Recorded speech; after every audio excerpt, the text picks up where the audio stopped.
Pernah dengar pasal mubtada, khabar, fi'il, fa'il, maf'ulun bih. Tapi adakah pernah faham apakah maksud terma-terma ini dalam bahasa Arab SPM? Okey, jadi perkongsian ini adalah untuk anda yang ambil SPM dan terambil subjek bahasa Arab dan terbela, terbela dalam kelas bahasa Arab kerana banyaknya istilah yang tak diketahui. Yang pertama yang saya nak share ialah tentang terma ataupun istilah mubtada. Mubtada adalah subjek. Bila ada subjek, dia perlu kepada apa? Predikat, sahih? So kalau saya kata Arif. Hello Long, kenapa? Tadi kan Angah jumpa dengan cikgu ni. Dia rajin lah Long. Contohnya.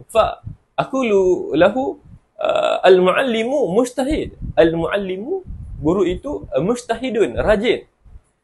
Maka al-muallimu adalah subjek, mubtada. Rajin adalah khabar, predikat. Nampak? Okey? Itulah subjek predikat. Idza aqul al-kitabu mufidun. Kitab ini mufid, memberi faedah, bermanfaat. Okey? Maka al-kitabu adalah subjek, mubtada. Okey, mufidun adalah predikat khabar. Fa idza aqulu ana talibun au aqulu lak akhi abangku tabibun, doktor. Akhi, maka akhi adalah subjek, apa ceritanya? Tabib, doktor. Maka abangku akhi adalah mubtada, tabib adalah khabar. Okey, yang kedua. Selesai bahagian tu. Mubtada, khabar. Simple words, tapi saya percaya ramai pelajar SPM yang perlu tahulah. Okey. Baik. Yang kedua adalah fi'il. Apa itu fi'il? Fi'il adalah kata kerja. Fi'il ialah kata kerja. Okey, fi'il adalah kata kerja. Itu je lah, simple.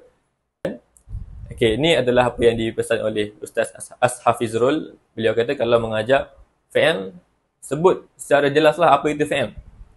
Fi'il ini dia bukan sekadar kata kerja sahaja sebenarnya. Okey, dia adalah kata perbuatan, dia adalah juga kejadian, dia juga adalah keadaan. Okey, kata kerja, kejadian, keadaan. Contoh, kalau saya kata u'allimu at-tullaba ad-darsa, u'allimu at-tullab ad-darsa, u'allimu, maka u'allimu adalah fi'il. Kerana u'allimu maksud dia ialah mengajar, aku mengajar. U'allimu adalah fi'il. Kenapa? Sebab dia perbuatan. Kalau saya kata saqata al-qalam, saqata al-qalam, pen itu jatuh, maka pen mana boleh buat apa-apa. Okay? Dia tak boleh jadi pelaku, dia tak boleh buat perbuatan. Okay? Maka saqata itu adalah fi'il. Okay? Kerana dia adalah kejadian. Okay? Kejadian, dia jatuh. Tapi adakah dia perbuatan? Tak. Tapi adakah dia fi'il? Ya. Okay, yang ketiga adalah keadaan. Contoh, maridah, sakit. Maridah, sakit. Maridah at-talib, murid itu sakit. Sakit itu bukan perbuatan, tapi dia fi'il. Kenapa? Sebab dia adalah keadaan. Pelajar tu dia sakit. Okey, macam tu. Alright. Okey, so itulah fi'il. Okey, bila kita lihat dalam sebuah ayat, dia ada perbuatan, maka itu adalah fi'il. Okey. Apa itu fa'il? Fa'il itu adalah pelaku. Siapa yang buat? Siapa yang jatuh? Siapa yang sakit? Itulah fa'il, pelaku. Okey. So bila kita kata u'allimu ataupun 'allamal mu'allimu ad-darsa, 'allamal mu'allimu ad-darsa, guru itu mengajar pelajaran. Al-mu'allim di sini adalah fa'il, pelaku, sebab dia yang mengajar.